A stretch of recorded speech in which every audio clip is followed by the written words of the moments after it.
अमित शाह ने गांधीनगर में 5वें राजभाषा सम्मेलन का उद्घाटन किया। हिंदी दिवस 2025 के अवसर पर केंद्रीय गृह मंत्री अमित शाह ने गुजरात के गांधीनगर स्थित महात्मा मंदिर में 5वें अखिल भारतीय राजभाषा सम्मेलन का उद्घाटन किया।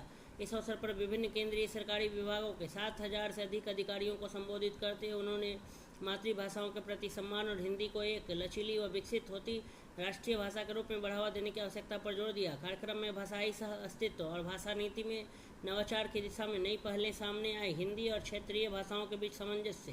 गृह मंत्री ने कहा कि हिंदी को समय के साथ बदलना होगा और इसका दायरा बातचीत तक सीमित न रहकर विज्ञान, प्रौद्योगिकी, पुलिसिंग और न्यायपालिका तक विस्तृत होना चाहिए। उन्होंने संतुलित दृष्टिकोण अपनाने का आह्वान किया जिसमें क्षेत्रीय भाषाओं का सम्मान हो और साथ ही हिंदी की संस्थागत भूमिका भी सुदृढ़ हो। हिंदी का अन्य भाषाओं से प्रतिस्पर्धा का संबंध नहीं है बल्कि सह अस्तित्व और विकास का। हमें अपनी मातृभाषाओं का सम्मान करना चाहिए और घर में उन्हें बढ़ावा देना चाहिए। सरकार की प्रमुख पहलें। गृह मंत्री ने 2 प्रमुख सरकारी पहलें शुरू करने की घोषणा की। सारथी प्लेटफॉर्म, एक डिजिटल प्लेटफॉर्म जिसका उद्देश्य सरकारी सेवाओं और प्रशिक्षण में हिंदी के प्रयोग को बढ़ावा देना। हिंदी शब्द सिंधु कोश, एक महत्वाकांक्षी परियोजना जिसके अंतर्गत डिजिटल हिंदी विश्वकोश तैयार किया जाएगा। लक्ष्य 2029 तक इसे विश्व का सबसे बड़ा भाषाई ज्ञान कोश बनाना। उद्देश्य तकनीकी और वैज्ञानिक क्षेत्रों में मानकीकृत हिंदी पारिभाषिक शब्दावली उपलब्ध कराना। सांस्कृतिक और शैक्षिक पहलू। मातृभाषा के घर पर अपनाने की अपील की क्योंकि भाषा पहचान और संस्कृति से गहराई से जुड़ी है। गुजरात के स्थानीय भाषाओं को बढ़ावा देने के उदाहरण की सराहना की।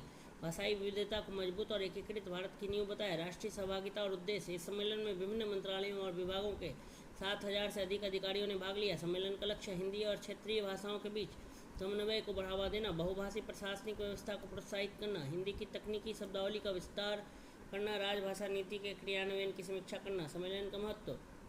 राष्ट्रीय एकीकरण। यह सम्मेलन भारत की बहुभाषिक पहचान का सम्मान करते हुए समावेशी भाषा नीति के माध्यम से एकता को बढ़ावा देता है। भविष्य की तैयारी। सारथी और शब्द सिंधु कोश जैसी डिजिटल पहले हिंदी और अन्य भारतीय भाषाओं की डिजिटल व वैज्ञानिक युग के लिए तैयार करेंगे। मुख्य बिंदु। स्थान महात्मा मंदिर गांधीनगर। तिथि 14 सितंबर 2025। हिंदी दिवस। उद्घाटनकर्ता केंद्रीय गृह मंत्री अमित शाह। प्रमुख पहले सारथी प्लेटफॉर्म, हिंदी शब्द व सिंधु कोश।